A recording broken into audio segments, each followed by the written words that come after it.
Why does Chick-fil-A outperform the competition? Like, Chick-fil-A, it's only open 6 days a week. They're not open 24 hours, I believe.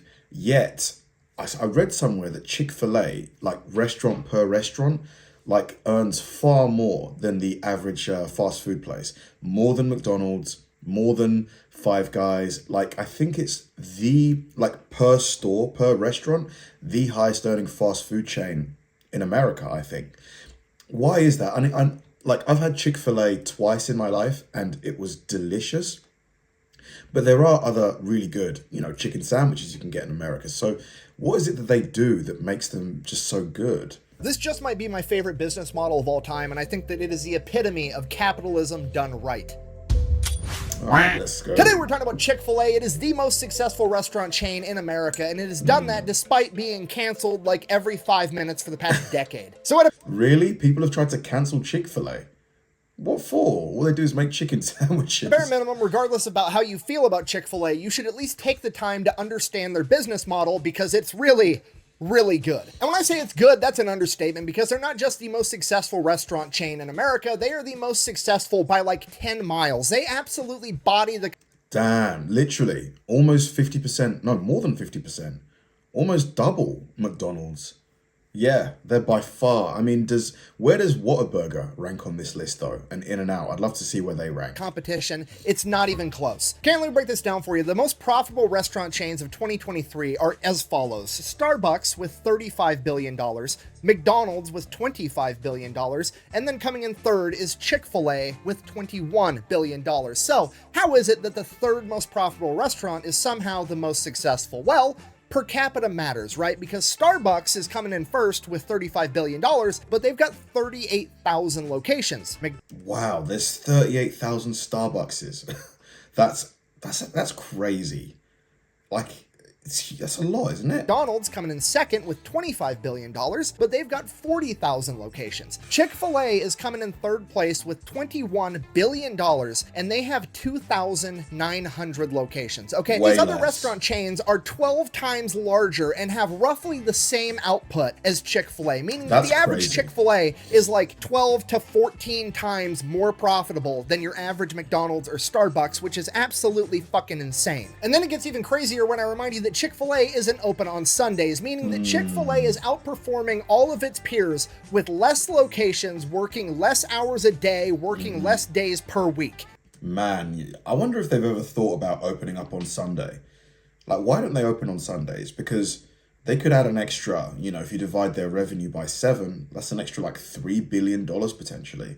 And we're going to get into how that's possible right after a word from our sponsor. Today's video description down below. Let's get back to the video. Anyways, let's take it from the top. All right, our story begins March 21st, 1921, when this old guy was born. Well, he was a baby at the time. He was just born. It was his first birthday. Well, his 0 birthday, which doesn't make sense because technically that literally is his first birthday, but we don't call it your first birthday until you've already been alive for a whole year, which, anyway, birthdays are dumb. Moving on. Sorry, anyways, that's Truett Cathy. So this is the guy behind Chick-fil-A. Never seen him before. He is a founder of Chick-fil-A, and when he was 20 years old, Pearl Harbor was attacked, at which point I assume he thought to himself, you know what this world needs? Less fascism and more dope-ass chicken sandwiches. So, he joined the army. So he goes, he fights in World War II, fast forward, 1945, Allies win, he comes back home, crosses defeat fascism off the to-do list, only thing left, make a dope-ass chicken sandwich. First things first, gotta have a restaurant, right? So he opens up his own restaurant, it is called Dwarf House, and it is open 24 hours a day, 6 days a week, every day except for Sunday. He's a real religious guy, he just believed in taking Sundays off. So that's what he's up to for like the next 21 years, from 1946 till 1967, he's running this singular restaurant that is his, getting a bunch of experience, learning, doing the whole shtick. His current restaurant has this enormous menu. Then one day in 1967, he's working with this food distributor that offers him a deal on chicken breasts because they are selling chicken breasts to the airline, and the airline can only take these little tiny chicken breasts that fit inside the little itty bitty airline food trays. So all the chicken breasts that he's going to be getting are just the big juicy ones, and he's like, yeah, I can figure something out. From there, he goes into his lab trying to figure out the best way to cook chicken breasts, and he decides he's going to pressure cook it inside fancy peanut oil with his secret blend of herbs and spices. Peanut oil? Does peanut oil I'm guessing it gives it like a unique flavor? I've never used it to cook. The only oils I've used are the regular ones, like olive oil, vegetable oil, sunflower oil. And that recipe is still locked up in Chick-fil-A headquarters to this day. So he's done it. He's made the best fried chicken the world has ever seen. So he's like, okay, only problem, it's pretty greasy. Like it's really greasy. It's too greasy to eat with your hands. So he's like, okay, well, I'm just going to stick it inside of a hamburger bun with butter and 2 pickles and make it a sandwich. And thus the chicken sandwich was born, or at least that's what Chick-fil-A says. They say that they're the ones that invented the chicken sandwich, and this was it. So he's like, you know what? I'm done with this. Mate, I don't know. I mean, maybe, but some kind of chicken sandwich was probably eaten long before.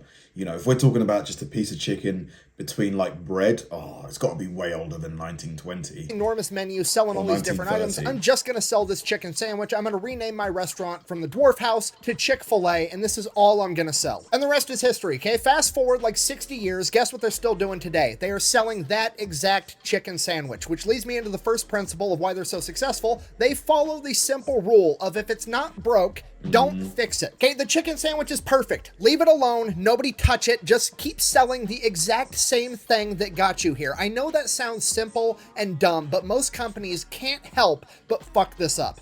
It's so true. I don't know why companies just tinker and I mean, it's probably just to try and make more money, isn't it? They shrink things down. Have you guys noticed that products that you're buying are just so much smaller than they used to be?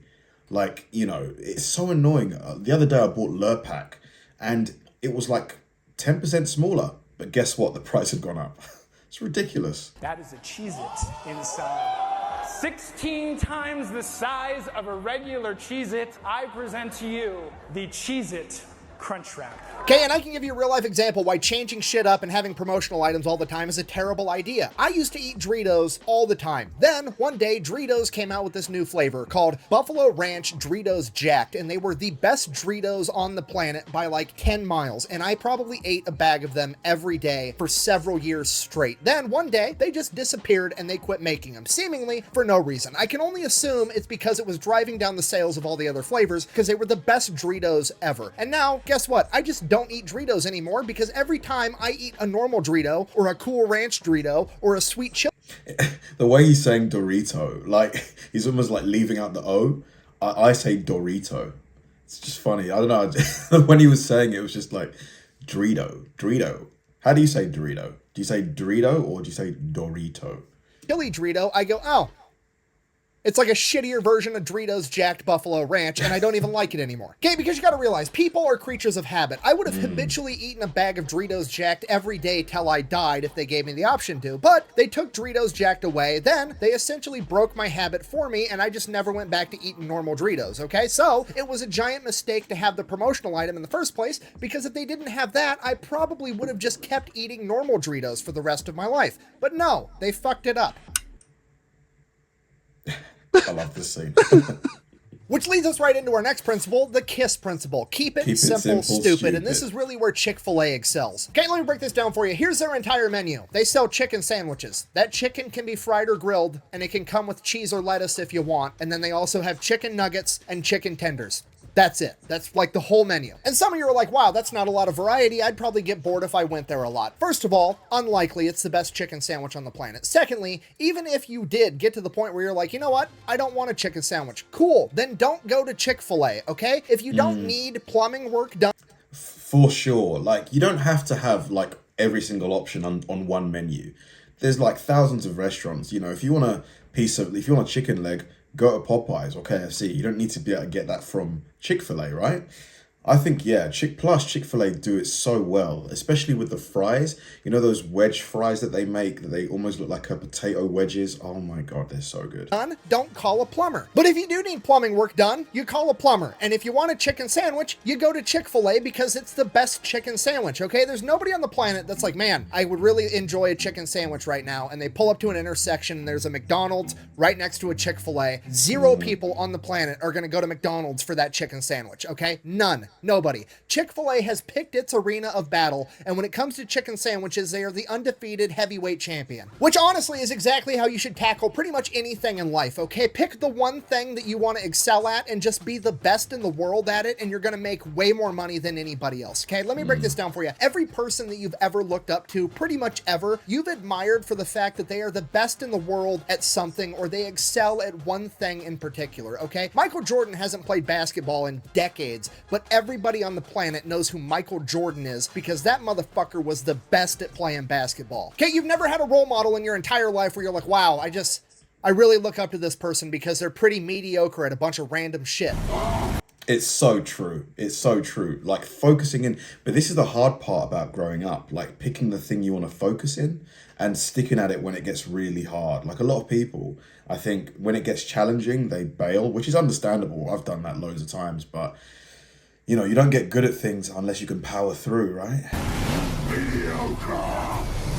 Okay, so picking the one thing that you want to be the best at and pursuing just that is a good strategy for pretty much anything, but when it comes to restaurants, it is uniquely awesome, and here's why. Picking one type of food to be the best in the world at makes the menu smaller, and making the menu smaller not only makes your employees better and the food better, it makes the customers better. Because the menu is small, customers are going to have less things to choose, they're also going to have less things to remember, so after you've been to a Chick-fil-A like twice, you know the entire menu, and even if it is your first time there, there's less things to choose, so you're going to pick one quickly. For sure. You're not going to be standing there like, should I get this? Should I get that? You just be like, bang, give me this. Like, give me the chicken deluxe. And then you're going to move it along. That means the lines are moving faster. You don't have people standing there looking up at a menu with 10,000 different items, drooling on themselves, desperately trying to figure out what they want. No, it's like Aldi. You have one option. Pick it and move it along, okay? So now, not only are you getting a delicious chicken sandwich, you're getting it even faster, improving customer satisfaction. And there's still more to it because now on the other side of the cash register, back in the kitchen, there's less items on the menu. That means that there's less variables, and less variables almost always leads to less fuck-ups. So not only are you getting a delicious chicken sandwich, you're getting it fast, and you're getting it how you wanted it to be in the first place, okay? Customer satisfaction is through the roof. Okay, and at this point, some of you think, surely I'm exaggerating, and having a smaller menu can't make the business that much better. But you're wrong, and we're gonna go over McDonald's menu together, and I will prove it to you. All right, McDonald's menu, let's see what we Yeah, McDonald's menu is quite a bit bigger than Chick-fil-A's for sure. got going on here. First off, we have the Big Mac, and then we have the Quarter Pounder. First question right off the bat, why do we have the same type of meat with different sizes of patties, okay? Go with the smaller patties, and then if they want more meat, just give them more patties. Don't have different sizes for no reason. It's more variables, and somebody's gonna fuck it up eventually, okay? Because me, the fat guy, on lunch break while I'm at work, orders a double Quarter Pounder with cheese, and then they accidentally give me normal Big Mac sized beef patties. I'm gonna be sad, and then I have to get my burger remade, and it slows down the whole world. Okay, next order of business. Why do some buns have sesame seeds and some don't? Okay, do I care about sesame seeds? Yeah, that's true. That's true. Although with McDonald's, they've got their workflow down to a T.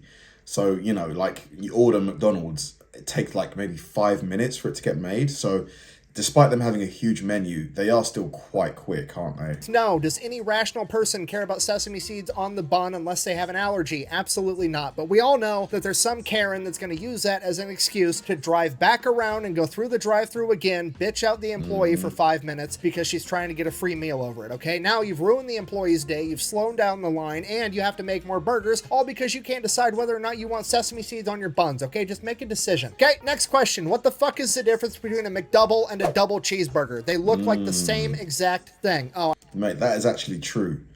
It literally, like this one has more onion. That's the only difference.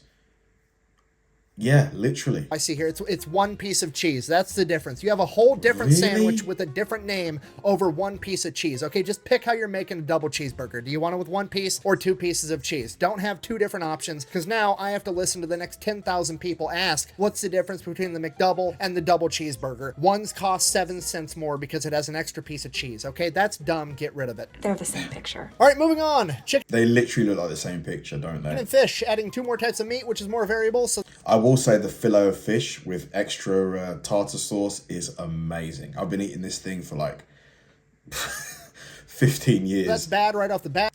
With a Big Mac, of course. Secondly, best sounding one is the Bacon Cajun Ranch McCrispy. Now, unfortunately, it's a limited time only item, and it's probably the best one because that sounds way better than a regular McCrispy, which means I'm never going to eat a regular McCrispy ever again because I'm always going to be thinking about the one that got away, the delicious Bacon Cajun Ranch McCrispy, okay? Stop doing limited time and seasonal items. Every time I lose a limited time item, it's like getting dumped by a girlfriend, okay? Quit putting people through that. Either keep the item or don't keep the item. Okay? Fully agree. Like, they bring back the McRib for like, you know, a month and then they get rid of it again. Like, I feel like they bring it back when sales are down just to like get a quick boost and then they just yoink it back Okay, next out. order of business. Why are we adding a third additional bun? Okay, this one also has no sesame seeds. Just put the no sesame seed bun on this one. Or if this bun is better, just get rid of the shitty bun altogether. Okay, then we come to this philosophical conundrum. What is the difference between the McChicken and the McCrispy? Can somebody explain this to me? That's rhetorical. I'm fat. Of course I know the difference. Okay, this one right here is where they're trying to knock off Chick-fil-A. I know that because it looks like they're trying to knock off Chick-fil-A. And secondly, it comes in a foil bag just like Chick-fil-A. And this is their original chicken sandwich, which is basically a frozen hockey puck that they call chicken that they popped in the microwave beforehand, okay? If you're trying to rip off Chick-fil-A, just commit to it and get rid of this one altogether, okay?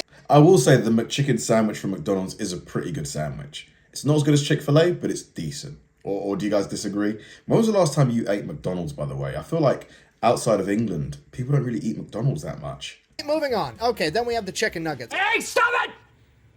Okay, so that's 2. Now we've got 10 for a total of 19 different items on their entree menu. Okay, now let's just go ahead and pop over to Chick-fil-A and look at a piece of art. Okay, 1, 2, 3, 4, 5, 6, 7, 8. 8 items. That's it, okay? That's now, I'm going it. to ding them here because that is a different bun, clearly. However, I can see from here that that bun looks like it tastes like shit. So clearly it is a healthier Yeah, that looks like a sourdough bun. No, you can't have sourdough with a chicken sandwich. bun somehow that's Too going dry. with the healthier cut of chicken. So at least that makes sense, okay? Okay, moral of the story, less items with less ingredients equals less fuck-ups, which makes everything move faster. And this is where I really think they get capitalism right, and that principle is slow is smooth and smooth is fast. You see, there's only 2,900 Chick-fil-A's, and they're not in a hurry to put up a bunch more. They would rather have one really good Chick-fil-A as opposed to 10 pretty mediocre ones. And that's why one Chick-fil-A makes 12 times as much money as a McDonald's. And having this mentality allows them to focus on the original goal, which Yeah, these are the fries I'm talking about.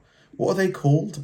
and having this mentality allows them to focus Waffle fries, I think they're called. These are so good. They are unbelievably good because they're crunchy on the outside but still have that puffy potato, flavor. Oh my God. With the Chick-fil-A sauce.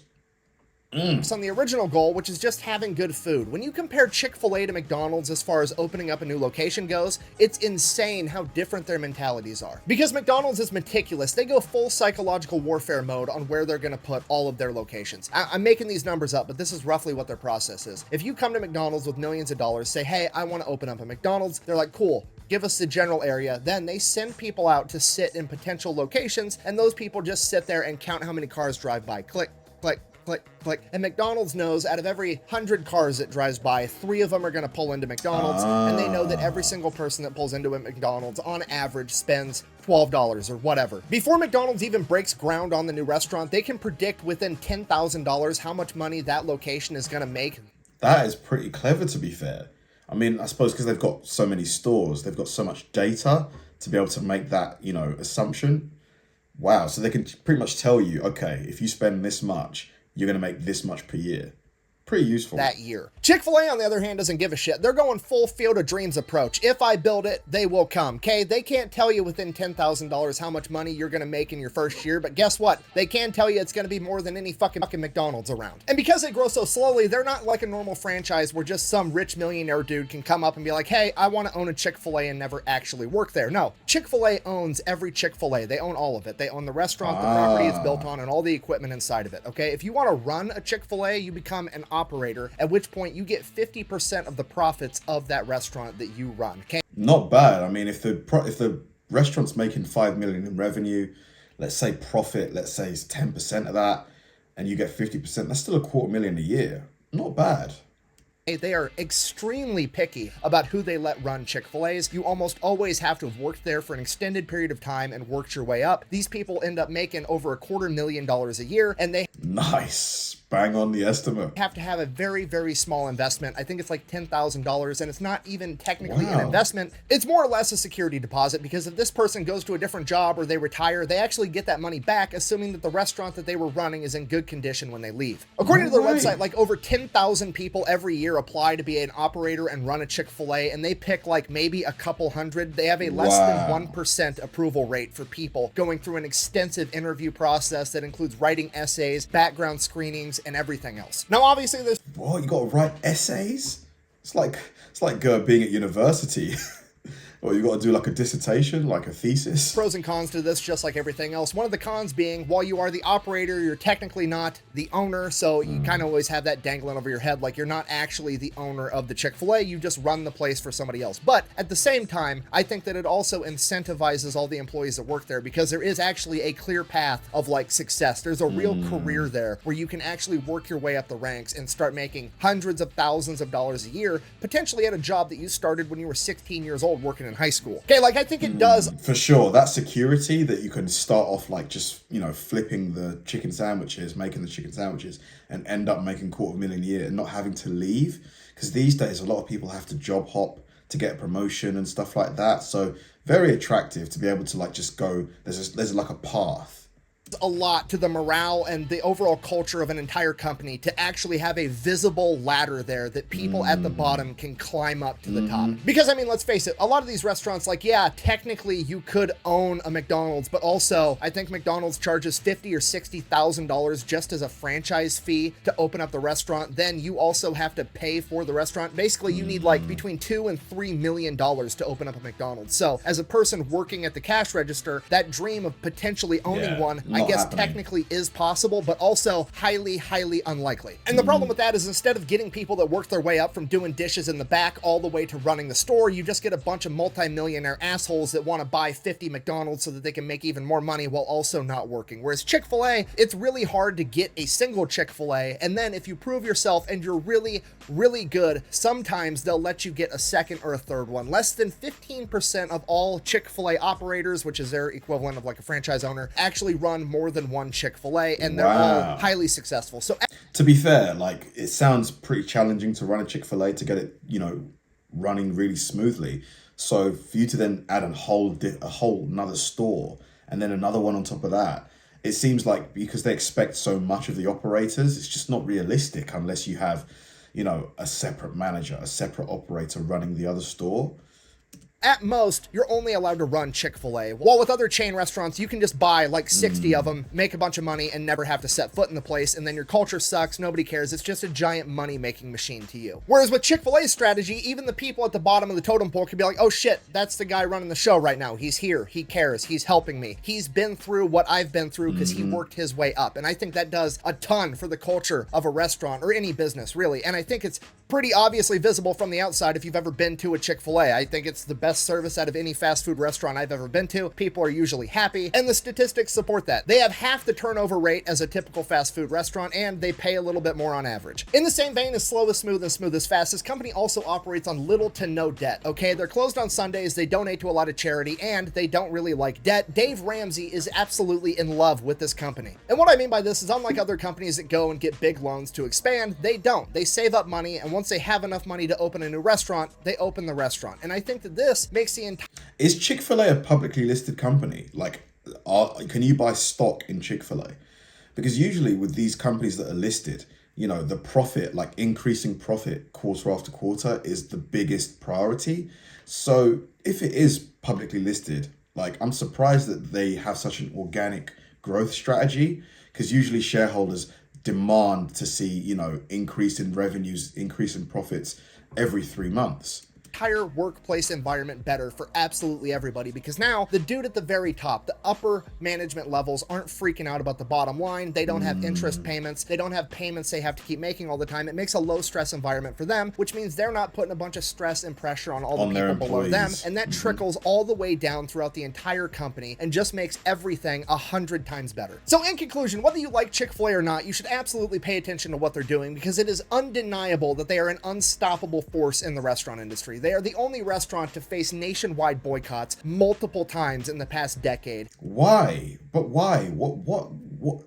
Why do people try and cancel Chick-fil-A? What is the reason? And yet somehow they are still 12 times more profitable per restaurant than any of the other major restaurant chains. And they are somehow doing that with less menu items that have less variety between them, while working less hours per day and working less days per week. And it all comes down to basic common sense principles, right? Pick the thing you want to be good at and just be good at that. If it's not broke, don't fix it. Keep it simple, stupid. Don't overcomplicate it along the way. And slow is smooth, smooth is fast. Just don't be in a hurry. free. If you can apply those 4 things to literally any situation in life, you're more than likely going to be successful at it. Thank you for watching. Best way to support the channel is go buy some. Super interesting. Like, I'm curious about what Chick-fil-A has done or continues to do that gets the public, you know, angry at them, because it just seems like a pretty standard, obviously a very, very good, but it's a fast food restaurant. Like, or do the ownership have certain views that, you know, rubs people the wrong way? Like, why are people trying to cancel Chick-fil-A? Thanks for watching, guys, and I'll see you in the next one.